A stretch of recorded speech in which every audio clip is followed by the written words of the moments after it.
ভারতবর্ষ, ভারতবর্ষ, ভারতবাসীর ঐক্য, ভারতবাসীর ঐক্য, ভারতবর্ষের সংবিধান অস্তিত্ব বাঁচাবার জন্য যেমন আমাদেরকে রাজপথে সংবিধানের অধিকার নিয়ে লড়াই করতে হবে, ঠিক তেমনি সংবিধানের অধিকার নিয়ে নিজেদেরকে বাঁচার জন্য, নিজেদের অকাপ বাঁচাবার জন্য একটা চেয়ারের পায়ারও দরকার আছে না নাই? জোরে বলে আছে না নাই? আমি আন্দোলনে নামিনি, নেমেছি যখন এর সাত শেষ দেখে ছাড়বো, কিন্তু আপনারা আছেন তো নাকি? আছেন তো নাকি? মনে রাখবে, বলেছিলাম চেয়ারের একটা পায়া দরকার, মনে পড়ছে? বলেছিলাম মনে পড়ছে? আজকে বলুন, টোটাল ভারতবর্ষে যদি বা বাংলা থেকে যদি 2-5টা নওশাদ সিদ্দিকীর মতো যদি সেন্টারে পাঠানো যেত, তাহলে বিল করার সাথে সাথে চেয়ার ছুঁড়ে মারত। ওখান থেকে সংবিধানের বিরুদ্ধে কথা বলছে। আমার বাচ্চা কলকাতায় হোস্টেল পাচ্ছে না, পড়তে পারছে না, অথচ কলকাতায় 33খানা এতিমখানাকে দখল করে রেখেছে শাসক।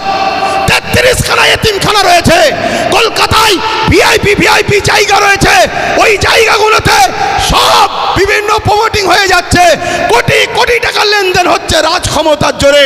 এমনি বলিনি যে রাজ ক্ষমতা দরকার, এমনি বলিনি রাজ ক্ষমতা দরকার। আরে আব্বাস সিদ্দিকী আসবে না, ওই নওশাদকে দিয়েছে, ওটাই থাকবে তোদের সাথে। আমি আন্দোলনে নামিনি, নেমেছি যখন এর সাত শেষ দেখে ছাড়বো, কিন্তু আপনারা আছেন তো নাকি? আছেন তো নাকি? মনে রাখবেন। আচ্ছা, এই আন্দোলনটা করবেন কার সাথে? না, এই আন্দোলনে কাদেরকে সাথে নিয়ে আন্দোলন করবেন বলুন? কাদেরকে? বিগত 77 বছর যারা ঝেড়ে খেয়েছে তাদের ঘরে? আরে খাওয়া তো শিখালো 77 বছর ধরে তারা। একটা ছোট্ট কথা বলি শোনেন, পাড়ায় চোর পড়েছে, শুনছেন তো? পাড়ায় চোর পড়েছে, সবাই বলছে চোর ধরো, চোর ধরো, চোর ধরো। ওই ভিড়েতে চোরও ঢুকে যে বলছে চোর ধরো, চোর ধরো, চোর ধরো। শুনছেন না শোনেন রে? আমরা কতটা নসিব ফাটা দেখুন, আমাদের নিজেদের কর্মের জন্যে আমাদের সংখ্যালঘু মন্ত্রীকে, যে কিনা মুসলিম নয়, শুনছেন তো নাকি? আমাদের অকাউলিয়ে বিরোধী দল হয়ে নেতা হয়ে চিল্লাবে কে? যে কিনা মুসলমান নয়। আজকে বুকে হাত দিয়ে বলুন, আব্বাস সিদ্দিকীকে আজকে মনে পড়ছে না পড়েনি? আজকে বলুন। আমি বলেছিলাম চেয়ারের একটা পায়া দরকার, মনে পড়ছে? বলেছিলাম মনে পড়ছে? আজকে বলুন, টোটাল ভারতবর্ষে যদি বা বাংলা থেকে যদি 2-5টা নওশাদ সিদ্দিকীর মতো যদি সেন্টারে পাঠানো যেত, তাহলে বিল করার সাথে সাথে চেয়ার ছুঁড়ে মারত। ওখান থেকে সংবিধানের বিরুদ্ধে কথা বলছিস, কিন্তু আজ আমরা লোভে পড়ে গেলাম বা জালিমদের লুটারতে আমরা হেরে গেলাম। কিন্তু মনে রাখবেন, এই লড়াই অনেক দিন কালের। আগামী দিন অস্তিত্ব বাঁচাবার জন্য যেমন আমাদেরকে রাজপথে সংবিধানের অধিকার নিয়ে লড়াই করতে হবে, ঠিক তেমনি সংবিধানের অধিকার নিয়ে নিজেদেরকে বাঁচার জন্য, নিজেদের অকাপ বাঁচাবার জন্য একটা চেয়ারের পায়ারও দরকার আছে না নাই? জোরে বলে আছে না নাই? মনে রাখবেন, তাই আমাদের ঘরে এখানেও দরকার, ওখানেও পাঠাতে হবে। যখনই সংবিধান বিরোধী কিছু কথা হবে, তখনই তারা লড়বে। আজকে বলুন, আব্বাস সিদ্দিকী ভুল করেছিল? ভুল করেছিল? এই গত 2 দিন আগে পার্লামেন্টে, আমার পশ্চিম বাংলার বিধানসভায় ওয়াকফ নিয়ে আলোচনা হচ্ছিল। বড় বড় দাঁড়িয়ে রাখা মৌলী সাহেব কলকাতায় দাঁড়িয়ে বড় বড় ফুটানি দিচ্ছিল, ওর মধ্যে ঢুকে একটা ওয়াকফের পক্ষে কথা বলেনি, একটাও কথা বলেনি। আমি আপনাকে রিপোর্ট বলে যাচ্ছি। কেন? ও যদি কথা বলে পরের বারে টিকিট পাবে না, পরের বার টিকিট পাবে না। তাহলে এইরকম যদি মুনাফেক মুসলমান আমাদের মাথায় বসে থাকে, তাহলে আমাদেরকে লুটবে না তো কাদেরকে লুটবে? তাহলে এর জন্য আমাদের দোষ আছে না নাই? তাই আগামী দিন বাচ্চাদের ভবিষ্যৎ ভবিষ্যতের স্বার্থে, কেন ওয়াকাফ হলো সব থেকে বড় ইস্যু। এটা যদি মিটে যায় তোমাদের সব অস্তিত্ব মিটে যাবে।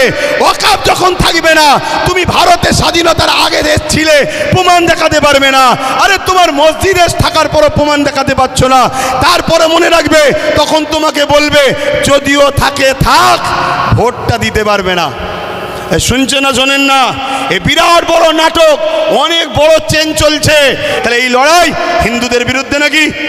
আদিবাসী, সাঁওতাল, বাগদি, খ্রিস্টান না, কোনো ভারতীয়দের বিরুদ্ধে লড়াই নয়। এই লড়াই সংবিধানের পক্ষে, সংবিধান মিটানোকারী কেন্দ্র সরকারের বিরুদ্ধে আমাদের এই লড়াই। ঠিক না বেঠিক? আজকে রাজ্য সরকারকেও এখান থেকে বলি, মনে রাখবেন বিল অকবার নিলে হবে না। অনেকে বলছেন অকবার নেব না, অকবার নয়। যদি ক্ষমতা থাকে, যেভাবে দিদিমণি আসার সময় পার্লামেন্টে সংবিধান উল্টো ধরে চিল্লাচ্ছিল, দেখেন না, ছিঁড়াছিঁড়ি করছিল, ওই রকম ওখানে বক্সিং মারবেন ভেতরে। কথা বুঝছেন না, বোঝেন না? শেষবার চান্স দিচ্ছি, শেষবার চান্স দিচ্ছি। এ লড়াই সংবিধানকে বাঁচাবার লড়াই, শুধু মুসলমানদের লড়াই নয়, সংবিধানকে বাঁচাবার লড়াই। আপনি সংবিধানের স্বার্থে করেন, আমাদের ভালো যদি নাও চান, কমসে কম সংবিধানকে তো ভালোবাসেন, সংবিধানের স্বার্থে করেন। আরেকটা কথা রাজ্য সরকারকে বলে যায়, সেটা হলো এটাই, আপনার অনেক আইবি লোক আছে, পুলিশ বন্ধুরা রয়েছে, খবর আপনাদের কাছে চলে যাবে ঠিকই। শ্রদ্ধার সাথে বলছি, যে ওয়াদা করেছিলেন ওয়াকাফ ফিরিয়ে দেব, এই ওয়াকাফকে ইমিডিয়েটলি ফিরিয়ে দেন। ওয়াকাফকে যারা দখল করেছে দখল মুক্ত করেন। এ কথা যখনই বলা হবে, রাজ্য সরকার কি বলে জানেন? যে ওইভাবে বুলডোজার আমি চালাতে পারবো না। কিন্তু আমরা দেখেছি এই রাজ্য সরকার গরিব হকারদের করে বুলডোজার চালিয়ে ভেঙেছে। হ্যাঁ, দেখাচ্ছেন না? দেখেন না? শেষ কথা আপনাদের কাছে বলি, আগামী দিন দিল থেকে বলুন, এ লড়াই কি এখানে শেষ না চলবে? এই লড়াই এখানে শেষ না চলবে? এই লড়াইয়ের দুটো পন্থা আছে। একটা পন্থা হলো সংবিধান অনুযায়ী, সংবিধান যেভাবে রাইট দিয়েছে, সংবিধানের বাইরে গিয়ে আমি তাহলে নাই। সংবিধান অনুযায়ী কলিকাতার রাজপথ ধরে এই আন্দোলন পুরো দরকার হয়, একেবারে যেভাবে দখল নিয়েছে ওভাবে দখল নিতে হয়, লিয়া হবে। ঠিক আছে না বেঠিক? এ কথা বলেন, দরকার আছে না নাই? তো মনে রাখবেন, এ লড়াই চলবে, কিন্তু সংবিধানের ডায়েরির মধ্যে থেকে, সংবিধানের আন্ডারে থেকে, সংবিধানের বাইরে গিয়ে নয়। আর একটা কথা বলি, আপনারা বোকার মতো ছুটবেন না। ওই জায়গায় বললাম, চোর ভিড়ে ঢুকে বলছে চোদ্দার চোদ্দার চোদ্দার। যারা আন্দোলন করছে বিগত দিন তাদেরকে দেখা গেছে, যারা ওয়াকাফ ঝেড়ে খায় তাদের মুখে মুখ দিয়ে গুজুর গুজুর করেছে। আমার একটু ভাষা খারাপ ভাই, কারণ আমার ছেলে শুকিয়ে আছে, তো আমার ছেলে তো খেতে পাই না, আমি তো গার্জেন, আমার বাচ্চা শিক্ষা পাই না, আমার বাচ্চা গরিব, আমার বাচ্চা কলকাতায় হোস্টেল পাচ্ছে না, পড়তে পাচ্ছে না, অথচ কলকাতায় 33 খানা এতিমখানাকে দখল করে রেখেছে শাসক। 33 খানা এতিমখানা রয়েছে কলকাতায়, ভিআইপি জায়গা রয়েছে, ওই জায়গাগুলোতে সব বিভিন্ন প্রমোটিং হয়ে যাচ্ছে, কোটি কোটি টাকার লেনদেন হচ্ছে রাজ ক্ষমতার জোরে। এমনি বলিনি যে রাজ ক্ষমতা দরকার, এমনি বলিনি রাজ ক্ষমতা দরকার। আরে আব্বাস সিদ্দিকী আসবে না, ওই নওশাদকে দিয়েছে, ওটাই থাকবে তোদের সাথে। আমি আমার যেটা করছি করব, কিন্তু তোমাদেরকে ভাবাচ্ছি, তোমরা ভাবো, তোমরা ভাবো। আজকে বিধানসভায় এতগুলো তো মুসলিম এমএলএ রয়েছে, এমপি রয়েছে। এই গত কদিনে, এই গত পরশু দিনে আলোচনা হয়েছে, কারো মুখে কথা নেই। তোমাদের নওশাদ, তোমাদের, হে ভাঙড়বাসী, তোমাদের নওশাদ, তোমরা গর্ব করো, তোমাদের নওশাদ। তোমাদের এই ভাঙড়ে পাওয়ার গ্রিগেড যখন তৈরি হয়, 3 বিঘে ওয়াকাফ জায়গা ছেড়ে নিয়েছে। আমি বলে যাচ্ছি, মিলিয়ে নাও, 3 বিঘে ওয়াকাফের জায়গা পাওয়ার গ্রিডের নামে নিয়েছে। পাওয়ার গ্রিডের প্রয়োজন আছে না নাই ভাঙড়বাসী জানে, ও বিষয়ে যাচ্ছি না। আরও জায়গা আছে তো, কিন্তু ওয়াকাফ নিবি কেন? কথা বুঝে আসছে? আমি একটা ছোট্ট কথা বলবো। অনেকে বলতে পারে নওশাদ কি করলো, আমি একটা কথা বলবো, ওর আমি বড়, আমি একটা ছোট্ট কথা বলবো। ভাঙড়ে এয়ারপোর্টের নামে জমি নিতে গেছিলো, জানেন তো? নিতে পেরেছে?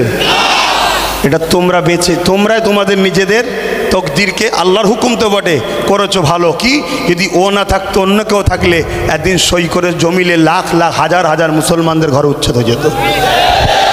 কথা মাথায় ঢুকছে? কিন্তু ওই নেশার ঘোর এখনো কাটেনি। শুধু একটাই করো, যেখানে মুসলমান গ্রুপ বেশি হয় কেস দিয়ে তুলে দাও, নাই ভোটাভুটিতে ভাগ করে দাও, আর না হয় জমি অধিগ্রহণের নামে কেড়ে নাও। তো ভাই আমি আর কথা বাড়াবো না। আগামী দিন আপনারা আমার সাথে আছেন তো নাকি? কথা বলুন, আছেন তো নাকি? একেবারে সত্য হাত তো এটা, একদম কোনো ধোকা নয় তো। অনেক কষ্ট করে যেতে হবে, গাঁড়ের পয়সা খরচ করে। সরকার নয়, আমি সরকারি ফান্ড নেই, সরকার নয় সরকারি ফান্ড নেই। আর আমাকে পিছন থেকে সরকারও দেয়নি যে আব্বাস তুমি একটু নেমে যাও। আমাকে বলুনি, শুধু ওইদিকে বলো না, আটানা যে খাবে সেও চোর, 1 টাকা যে খাবে সেও চোর। কথা বুঝে আসছে না? নাই তো সেই জায়গায় হাত নামান। আগামী দিন ভাই আমার সবাইকে একটু সংগঠিত হতে হবে। মা বোনেদের ঘরে বাড়ি বাড়ি গিয়ে শোনাবেন যে ওয়াকফ আমাদের বাঁচাতে গেলে গণতান্ত্রিক প্রক্রিয়ার সংগ্রাম যেমন, আর একটা হলো কি, লাঠি তৈরি করতে হবে। লাঠি বোঝেন না? হ্যাঁ, যেখানে বিল হচ্ছে সেখানে যদি আপনার লোক থাকে বিল ধরে ছিঁড়ে ফেলবে। বেশি কথা বললে চেয়ারের উল্টো দিক দিয়ে দেবে। হয় দরকার আছে না নাই? হ্যাঁ, কেন তুমি সংবিধান বিরোধী কাজ করছো? এর জন্য লোক দরকার আছে। আর এই ত্যাগ স্বীকার করতে আপনাদের ঘরে একটা জিনিস করতে হবে কি, নিজেদের মধ্যে আমি বড় হব, আমি বড় হব, আমি বড় হবে স্বপ্ন ছাড়তে হবে। নিজের বাচ্চার ভবিষ্যতের জন্য আসো, সব কিছু কুরবান করো। লোভ লালসা কুরবান করো, চিটিংবাজি ধোকাবাজি কুরবান করো। 2-4টে গাদ্দারি করেছে বলে চিন্তা করনি। মনে রাখবে, ও গাদ্দার দিলে চিন্তা করার দরকার নেই। আল্লাহ যেটা করে ভালোর জন্য করে। পচা ঝাঁজ বেরিয়ে যায় ভালো, কারো জন্য কোনো কিছু আটকায় না। তো যাক, কেন্দ্র সরকারের বিরুদ্ধে আমাদের এই সংগ্রাম আজ থেকে শুরু হলো 6 ডিসেম্বর, আগামী দিন চলতে থাকবে। শেষ কথা আবার বলি, বাবরি মসজিদ ইনশাল্লাহ, বাবরি মসজিদ ইনশাল্লাহ, বাবরি মসজিদ ইনশাল্লাহ, বাবরি মসজিদ ইনশাল্লাহ।